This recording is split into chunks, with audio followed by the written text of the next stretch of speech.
Oh, boy. Welcome in there to the latest edition of Extra Time. When you go to Wolfsburg, Nedum's off to watch Wolfsburg against Bayern Munich for ESPN. Excitement. Yeah, tomorrow morning. Yeah. Looking forward to it, getting across there, seeing my first Bundesliga game. My second ever Bundesliga game in the flesh. Yeah, should be good. Would you like to take Craig? Depends. Not current Craig, but maybe if he's got a good night's sleep, then tomorrow, then maybe things will be all right. Is Craig allowed back in Jimmy? Current Craig. Moving on.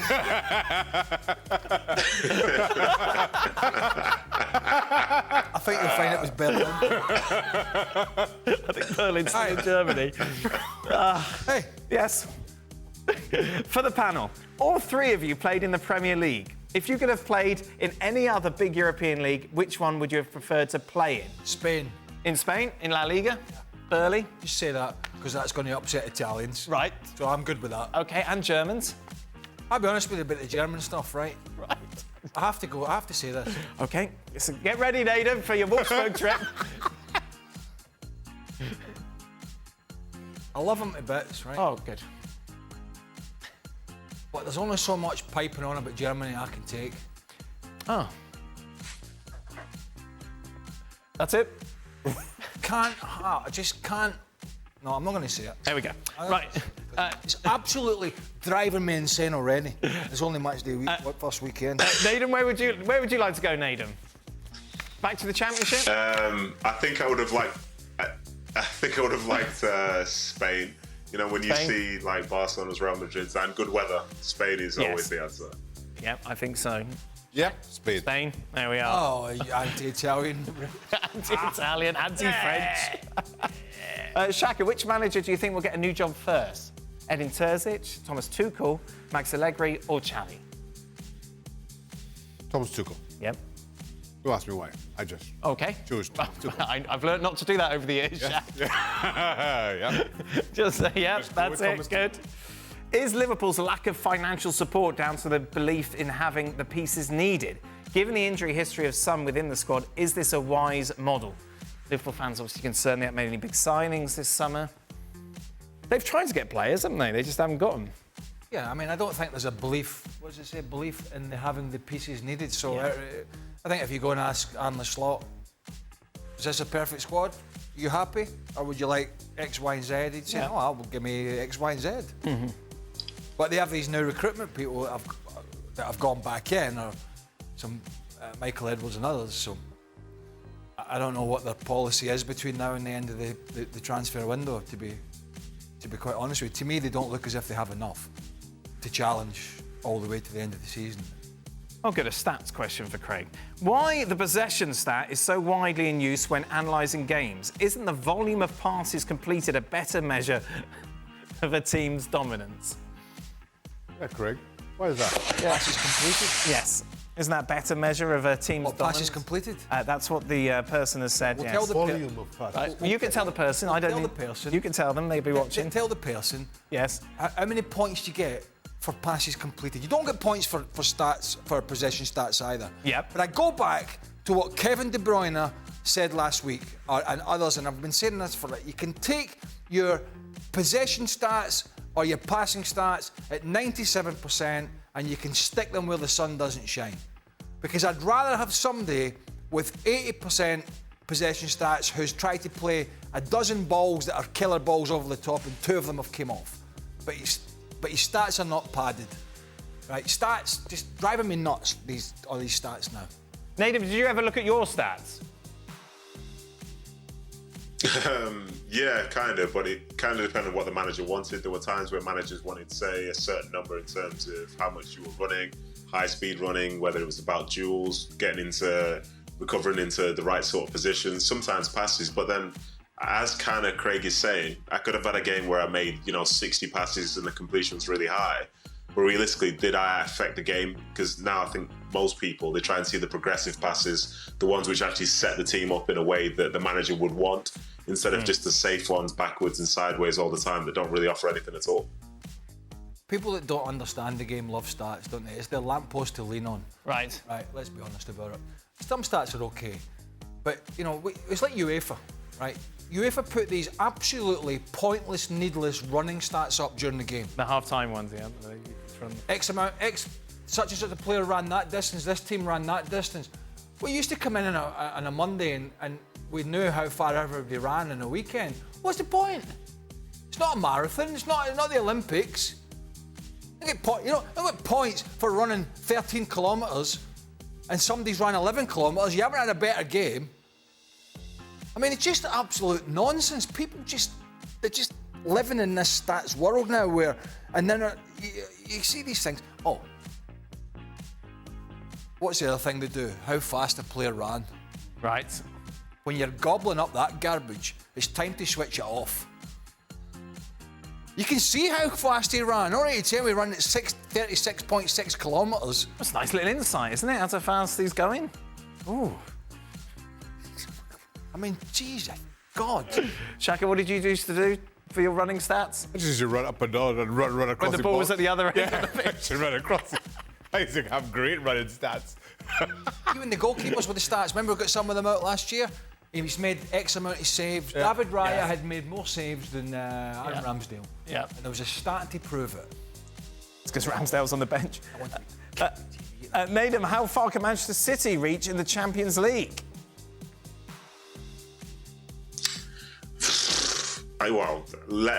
Once again, they're like top 2 favourites to win the whole thing. But I think this year will be interesting when we see that new format, to see the importance of, is it really vital to finish first, second, third, fourth, or whatever in that 36-team league, or can you just sneak your way through just being anywhere within that? So they'll fancy their chances. I think they'll have real ambitions to try and win it. They've got the players to try and win it. They've got a player back who's lifted a trophy just a year ago. So they will fancy their chances, but I think it's going to be a real learning curve for all of us as we try and navigate our way through this new system, which many of us have never seen before. I look forward to Craig slagging that off. More games? Yes, more games. More games yes. for already tired players. Yes. More stats. more garbage. More stats. More smoke. running. More smoke. Look, Kevin De Bruyne, who's already knackered, is running an extra 50 kilometres. Haven't we all done well? I tell you what.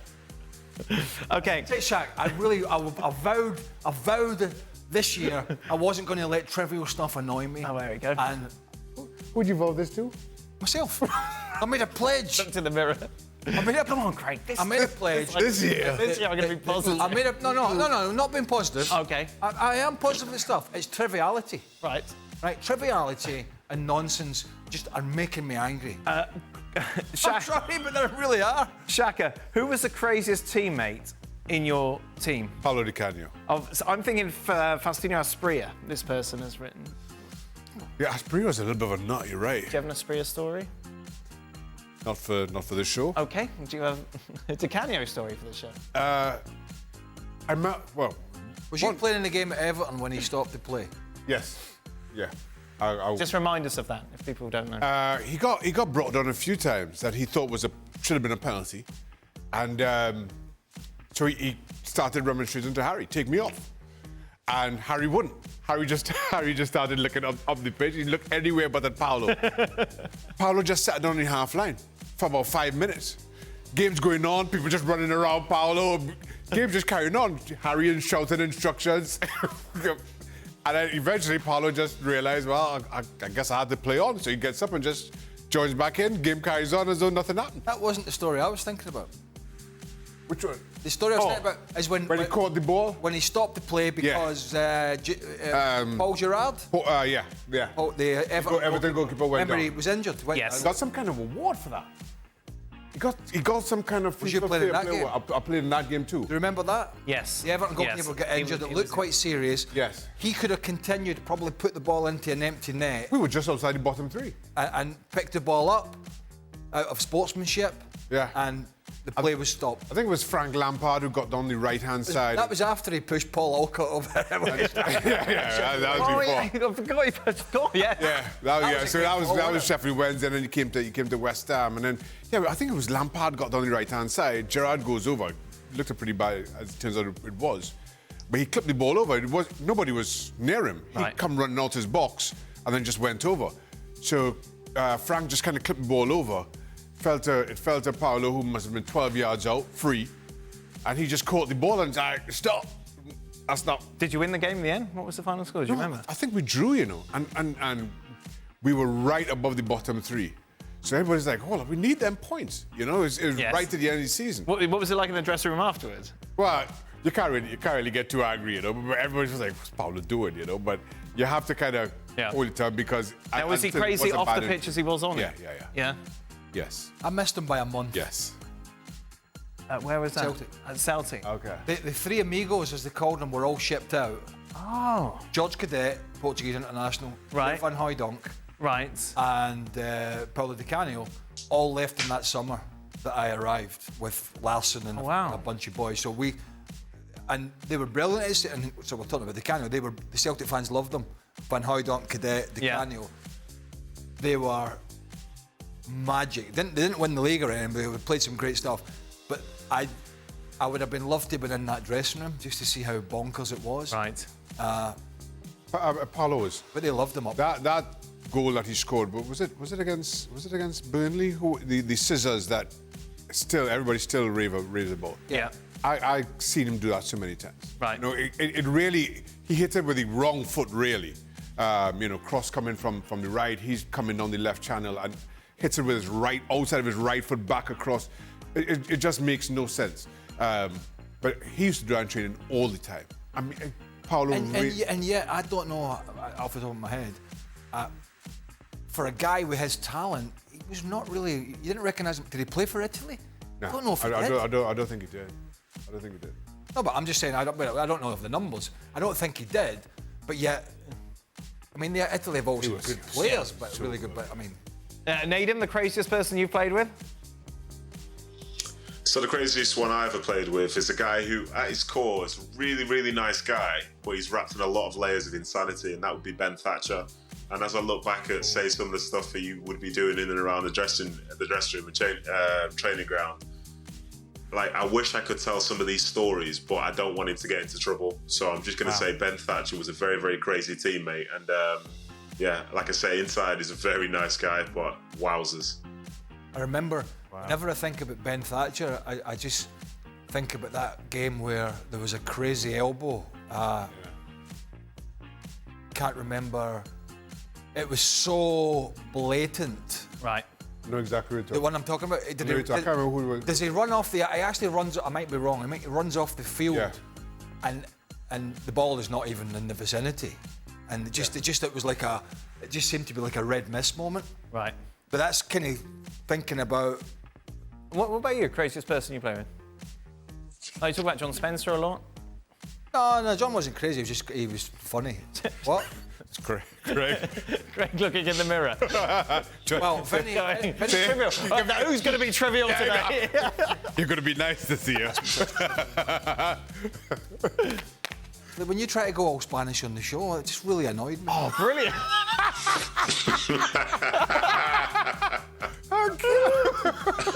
Brilliant. Where did that come from? It doesn't suit him trying to be a smart ass. So, anyway, Vinnie Jones. Right. Pretty wrong. Yes. So, we go back to the late 80s, early 90s at Chelsea. There was, you know, he's actually a very down-to-earth guy, but Mick Harford. Right. And Jonesy and people like that, they're just bonkers. Just crazy. But no, nothing too bad. Johnny Spencer was just a funny guy, you know what I mean? Yeah. Very funny. That is it. That brings us to the end of today's show. Enjoy your trip to Wolfsburg, Nedum. Enjoy your day off tomorrow, Craig, yeah? You're off? It depends what schedule you read. Well, there we go. Are we on the third schedule yet, or what? I don't know. Look at Stevie's reply all. Not one job.